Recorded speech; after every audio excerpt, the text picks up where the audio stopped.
Hello बच्चों, कैसे हैं आप सब। स्वागत है एक बार पुनः हरिओम क्लासेस चैनल में।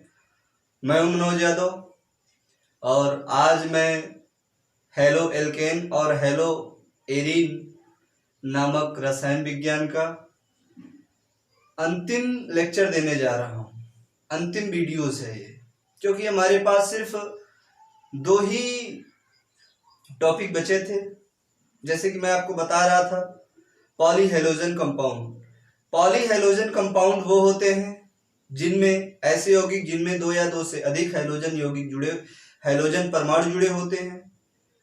ऐसे यौगिक जिनमें दो या दो से अधिक हैलोजन परमाणु जुड़े होते हैं उन्हें हम पॉलीहेलोजन यौगिक कहते हैं। उसी कड़ी में मैंने बताया था क्लोरोफॉर्म, उसके बाद आइडोफॉर्म, उसके बाद कार्बन टेट्राक्लोराइड, और आज हम जो बात करने जा रहे हैं वो फ्रियान 12 की बात करने जा रहे हैं, फ्रियोन की बात करने जा रहे हैं। तो हम हेडिंग डालेंगे, चौथा पॉइंट, फ्रियोन। फ्रियोन या फ्रियोन्स भी इसे कह सकते हैं, और हिंदी में लिखेंगे फ्रियोन ही लिखेंगे। फ्रियान है क्या? देखिए, फ्रियोन जो है, अभी मैं इसके यूज बताऊंगा आपको। फिलहाल सबसे पहले आप लोग इसके बारे में थोड़ा रिएक्शन जान लीजिए। फ्रियान की जो रिएक्शन है वो बच्चों स्वार्टज अभिक्रिया के आधार पर होती है।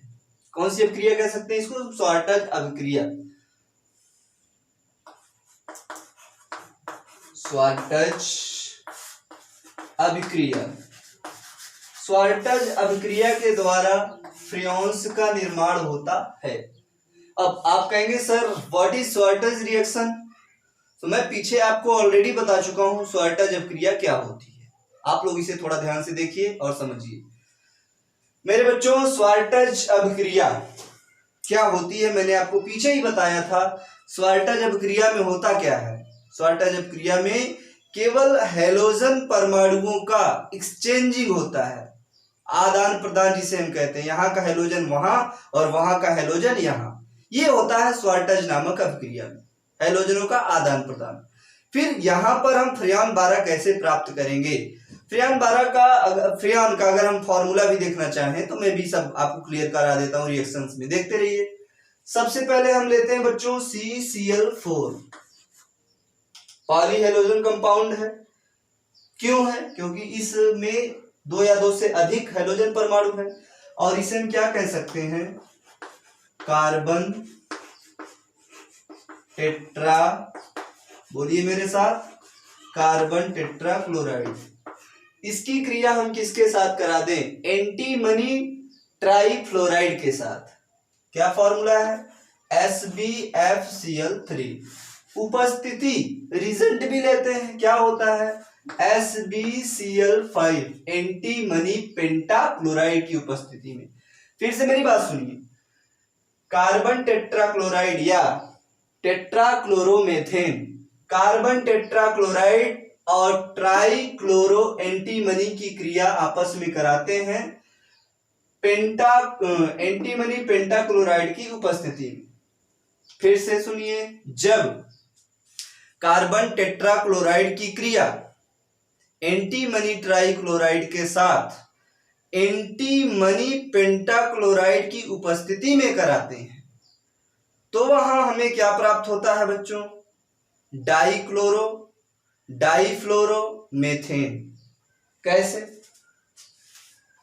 यहां पर यहां क्लोरो नहीं रहेगा, फ्लोरो रहेगा।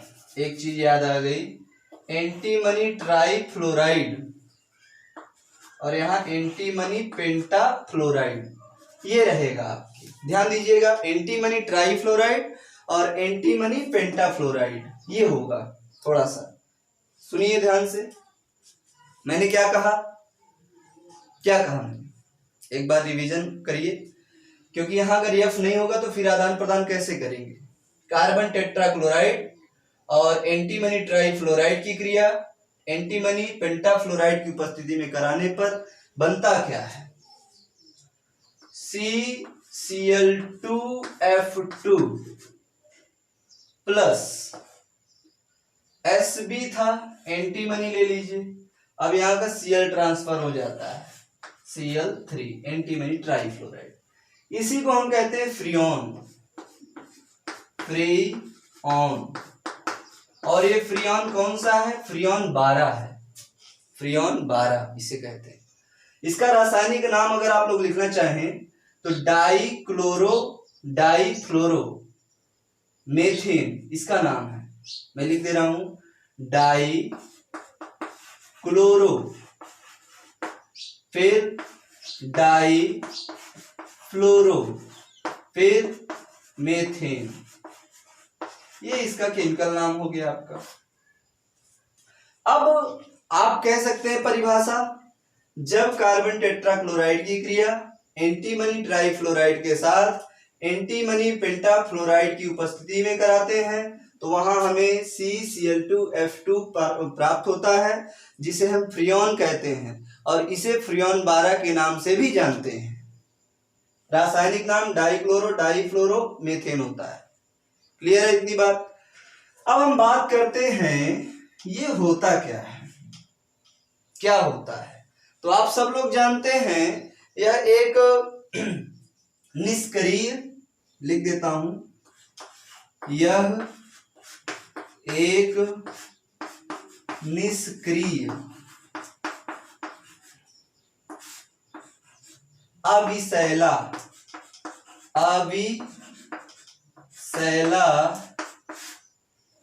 द्रव है। नंबर दो में अगर हम बात करें तो यह गैस लिख लो, द्रव है, द्रव की जगह गैस। और यहां पर नंबर 2 में लिखो यह आसानी से द्रवित नहीं होता, यह आसानी से द्रवित नहीं होती। मतलब यह एक निष्क्रिय अविशैली गैस है। क्या? निष्क्रिय अविशैली गैस है, यह आसानी से द्रवित नहीं होती। तीसरा पॉइंट, इसका प्रयोग शीतलक के रूप में किया जाता है। इसका प्रयोग शीतलक, किसके रूप में? शीतलक के रूप में किया जाता है। शीतलक और वायु प्रशीतक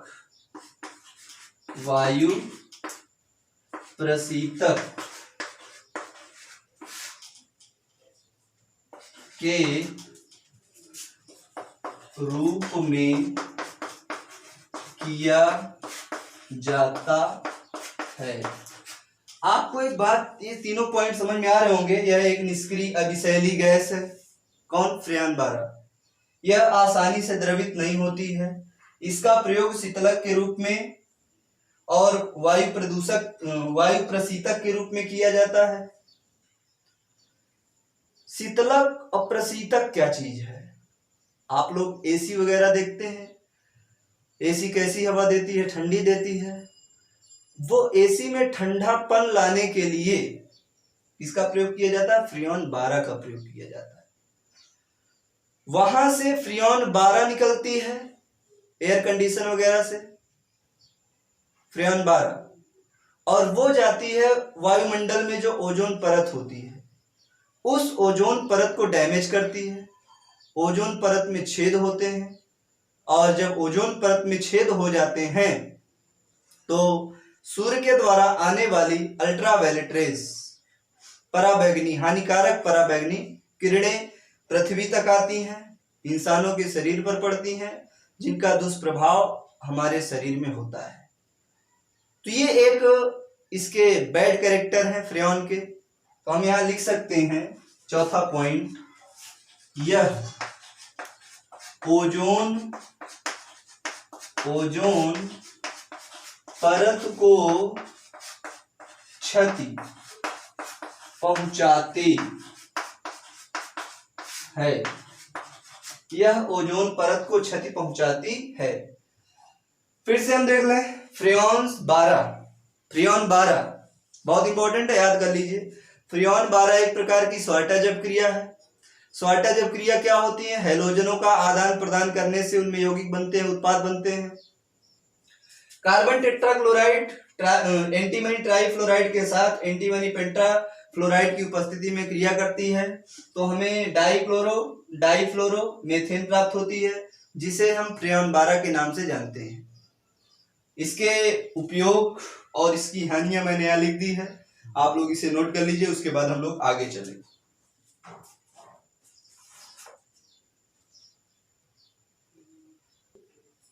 हाँ तो बच्चों, अब हम लोग बात करेंगे next point, that is very very most important point, DDT के बारे में। DDT very very most important. सबसे पहले तो आप DDT का पूरा नाम जान लीजिए। क्या होता है DDT का पूरा नाम? D फॉर डाई क्लोरो, फिर D आया डाई फेनिल, फिर T आया ट्राई क्लोरो, और फिर लास्ट में होता है बच्चों एथेन। क्या होता है? Ethane.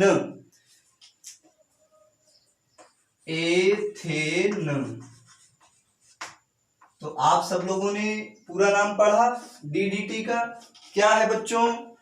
D for die chloro, diphenyl, trichloro ethane, ये DDT का पूरा नाम होता है, फुल फॉर्म जिसे कहते हैं। अब DDT बनाएंगे कैसे हम लोग, उस विषय पे जरा चर्चा करते हैं बच्चों। तो DDT बनाने के लिए हमें एक चीज चाहिए, क्लोरल क्या है? CCl3CHO, ये हमारा क्या है बच्चों? क्लोरल है। इसे क्लोरल बनाने का फॉर्मूला मैंने पीछे बता रखा है, आप लोग पढ़ लीजिए। क्लोरल की क्रिया हम किसके साथ करा दे बच्चों? क्लोरोबेंजीन के साथ। क्लोरोबेंजीन,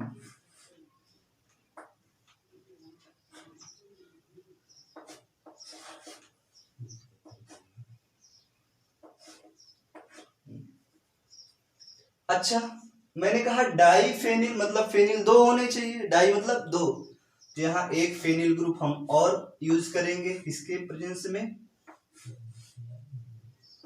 Cl यहाँ बॉन्ड हो जाएंगे, और यहां पर लेंगे सांद्र H2SO4। क्या ले लेंगे? सांद्र H2SO4। सांद्र H2SO4 लेके इसको क्या करेंगे? हीट कर देंगे, गर्म कर देंगे। बात सुनिए आ रही है? आप लोग जानते हैं कि यहाँ हर कॉर्नर पे एक एक कार्बन है और हर एक कार्बन से एक एक हाइड्रोजन जुड़ा हुआ है। तो मेरे बच्चों यहाँ पर भी एक हाइड्रोजन आएगा, यहाँ पर भी एक हाइड्रोजन आएगा। अब जब ये सारी प्रोसेस करेंगे, इसको क्या नाम देंगे? क्लोरोबेंजीन।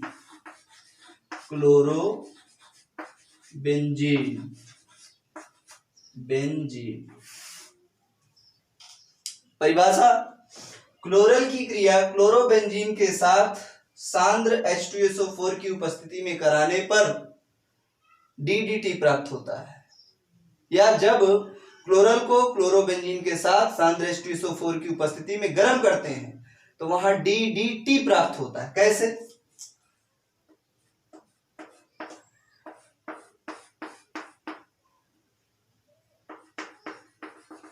ये यहां से H, यहां से H और यहां से O बाहर हो जाता है। बाहर हो जाता है तो बाहर होता है किस रूप में? ये H2O के रूप में। अब जहां से O गया तो यहां से गया तो यही बॉन्ड यहां जुड़ जाता है, यही बॉन्ड नीचे भी जुड़ जाता है। तो क्या बनाता है? मैं H2O बाद में लिख दूंगा, पहले इसको बना ले। CCl क्या था? 3, इधर क्या था? CH। अब एक ऊपर एक नीचे, इधर इधर इधर इधर इधर, और pi bond pi bond pi bond. यहां पर क्या आ जाएगा? Cl, एक इधर इधर यहां पर, ये सारी क्रियाएं हो जाएंगी, यहां Cl आ जाएगा।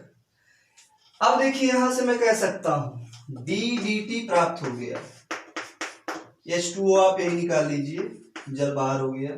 अब DDT का मैं देखिए पूरा नाम बता रहा हूं, D फॉर डाइक्लोरो, ये वाले डाइक्लोरो आ गए, डाइक्लोरो। फिर D डाइफेनिल, ये फेनिल ग्रुप है। फिर T ट्राइक्लोरो, और फिर एथेन, इसी का नाम है dichloro diphenyl trichloro ethane, DDT इसी को कहते हैं। ये पूरा फॉर्मूला DDT का है। बात समझ में आ रही है? पुनः मैं बता दूं आपको परिभाषा, बहुत इंपॉर्टेंट है। DDT dichloro diphenyl trichloro ethane. क्या है DDT? बच्चों कैसे बनाते हैं? जब हम क्लोरल की क्रिया क्लोरोबेंजीन के साथ सांद्र H2SO4 की उपस्थिति में कराते हैं तो वहां DDT प्राप्त होती है। या जब क्लोरल को क्लोरोबेंजीन के साथ सांद्र H2SO4 की उपस्थिति में गर्म करते हैं तो वहां से DDT प्राप्त होती है, जिसका पूरा नाम डाइक्लोरो डाइफेनिल ट्राइक्लोरो एथेन होता है। आप लोग लिख लीजिए इसको। और अब हम जरा इसके बारे में जानते हैं, इसका उपयोग कहाँ कहाँ होता है। इसका उपयोग गन्ने तथा चारे की फसलों को कीटों को मारने के लिए किया जाता है। उपयोग, इसका उपयोग गन्ने तथा चारे, चारा जानते हैं जो गाय भैंस को खिलाते हैं, चारे की फसलों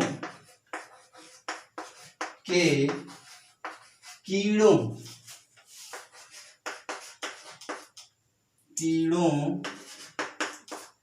को मारने के लिए किया जाता है, पहला पॉइंट ये पहला हो गया। नंबर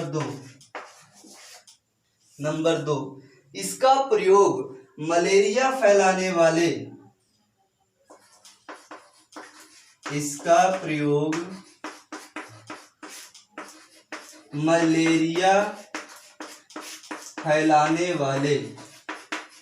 फैलाने वाले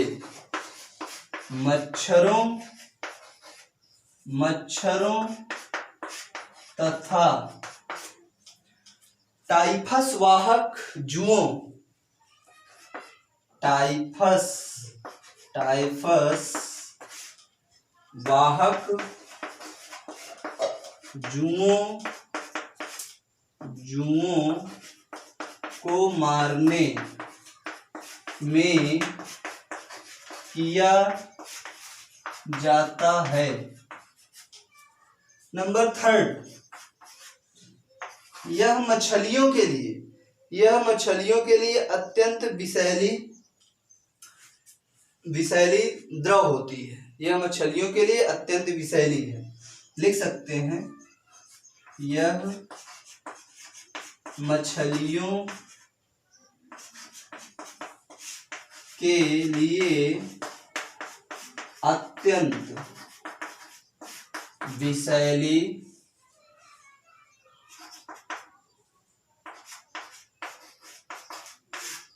है। ये है हमारा पूरा DDT। तो बच्चों यहां पर हमने हेलो एरेन और हेलो एल्केन नामक चैप्टर को समाप्त किया। अब हमारे पास एक बहुत ही शानदार तरीका है हेलो एल्केन और हेलो एरीन को पूरा समझने का, और इस चैप्टर से हम अपने UP board, CBSE board, NEET, IIT में किस प्रकार के क्वेश्चन आएंगे वहां, और हम उसे कैसे अटेंड करेंगे, इस विषय पे थोड़ा चर्चा करूंगा मैं आपके साथ। बोर्ड से संबंधित कुछ इंपॉर्टेंट प्रश्न, बोर्ड से संबंधित कुछ इंपॉर्टेंट क्वेश्चन मैं आपको समझाऊंगा, सॉल्व करके भी दिखाऊंगा, कैसे कैसे रिएक्शंस वहां आते हैं, कैसे कैसे प्रश्न वहां पूछे जाते हैं। बस आप सबसे मैं एक बात यही कहना चाहूंगा कि आप लोग ध्यान पूर्वक पढ़िए पूरा चैप्टर, हर एक लेक्चर को ध्यान पूर्वक समझिए, देखिए। उसके बाद जब मैं क्वेश्चन कराऊंगा तो आपको बहुत ही आनंद आएगा, उसमें बहुत ही ज्यादा समझ में आएगा, और आप एक खुशी महसूस करेंगे कि आप लोग बोर्ड के क्वेश्चन सॉल्व करने के लायक हो गए हैं। तो आप सबसे मैं निवेदन यही करूंगा कि आप लोग ध्यान से पहले पूरा चैप्टर पढ़ें, उसके बाद आगे बात करते हैं। यहाँ पर हमारा ये चैप्टर समाप्त होता है। अब हम न्यू चैप्टर स्टार्ट करेंगे, नया पाठ स्टार्ट करेंगे। इसी प्रकार धीरे धीरे धीरे धीरे पूरी केमिस्ट्री हम आपके सामने इसी प्रकार यूट्यूब में रखते चलेंगे, ताकि आप लोगों को इस लॉकडाउन से कोई प्रॉब्लम ना हो। आपकी पढ़ाई यथावत जैसे चल रही थी वैसे चलती रहे। हम इस कामना के साथ आपको पढ़ाना शुरू किए हैं, पढ़ाते भी रहेंगे इस चैनल पर। बस आप लोग अपना काम करिए, वही पुराना काम, लाइक सब्सक्राइब शेयर करिए और पढ़ते रहिए। अगले चैनल पे नहीं, इसी चैनल पे, हरिओम क्लासेस नामक चैनल पे हम लोग अब अगले पाठ के साथ मिलेंगे, अगले लेक्चर के साथ मिलेंगे। यहाँ पर हमारा ये चैप्टर समाप्त हुआ है। तो आप सभी बच्चों से मैं यही उम्मीद करता हूँ कि अधिक से अधिक इस चैनल को लाइक सब्सक्राइब कीजिए और सभी बच्चों तक हमारी इस बात को पहुंचाइए। एक चैप्टर समाप्त हुआ, अगले चैप्टर की बात अगले लेक्चर में, अगले वीडियो में करेंगे। तब तक के लिए हमारा आप सभी बच्चों को प्यार भरा Hariom. Thank you very much.